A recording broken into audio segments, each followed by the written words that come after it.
vandag verder na dit wat God oor my en jou sê. In sover het ons gehoor dat God ons as gesog beskryf, as kosbaar en dat hy ons hoog ag. Ons het gehoor dat God ons sien as nuwe mense, heeltemal vergewe. En vandag kyk ons wat sê 1 Johannes 3, die eerste vers vir ons. Dit wat ek nou gaan deel kom uit die 2020 vertaling. Julle kan seker wees dat die Vader baie lief is vir ons. Hy het ons sy kinders gemaak en nou is ons kinders van God. En daar is by alle mense een gesamentlike behoefte, 'n diep gewortelde smagting, en dis om werklik liefgehet te word. Om 'n liefde te kan beleef, nie ter wille van wat ek vir iemand anders kan beteken nie sodat ek in die toekoms iets in ruil daarvoor sal moet doen nie, maar onvoorwaardelike liefde, net omdat ek is.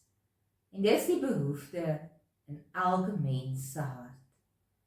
Die probleem is dat ons in die lewe baie gou besef, of dit nou bewuslik of onbewuslik is, dat ons eintlik nie so onvoorwaardelike liefde altyd verdien nie. En dan sê ons is nie heeltemal so liefhebbaar nie, want ons weet wat in ons lewe en ons harte aangaan. En daarom is ons dan nie eintlik verbaas as ander mense ons nie so lief het nie, want ons voel dat ons dit dalk in werklikheid nie altyd verdien nie. En ons weet dat God ook weet wie ons regtig is.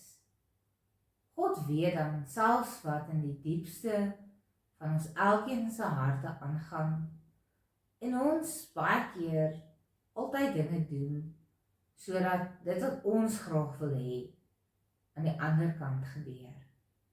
En God weet selfs van die dinge wat ek nie weet nie.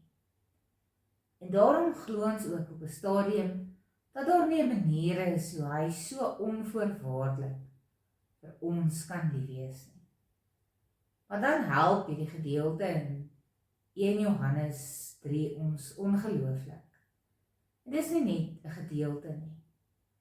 Dit is die waarheid wat daar verkondig word.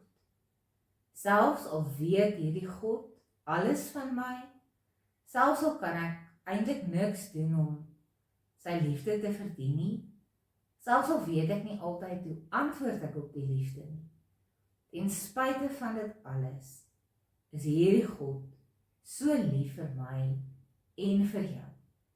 En hierdie teks spel dit uit. Ons kan seker wees dat die Vader vir ons lief is. Maar dan kan ons nou sê, my lewe lyk nie reg nie. Dan sê hierdie teks, maak nie saak nie. Hy is in elk geval vir jou lief. Dan sê ons, maar ek het niks gedoen om so 'n liefde te verdien nie.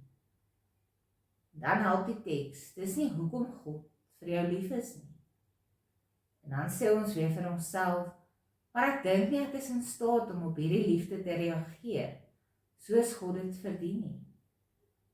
En dan help hierdie teks, dis nie die voorvereiste vir God se liefde nie. Hy is vir jou lief. Jy kan daarvan seker wees, en jy kan aan jouself dink as 'n geliefde van God. En sê dit bietjie vir jouself. Ek is die geliefde van God, vir wie hy onvoorwaardelik lief is. Dit is wat God oor jou sê.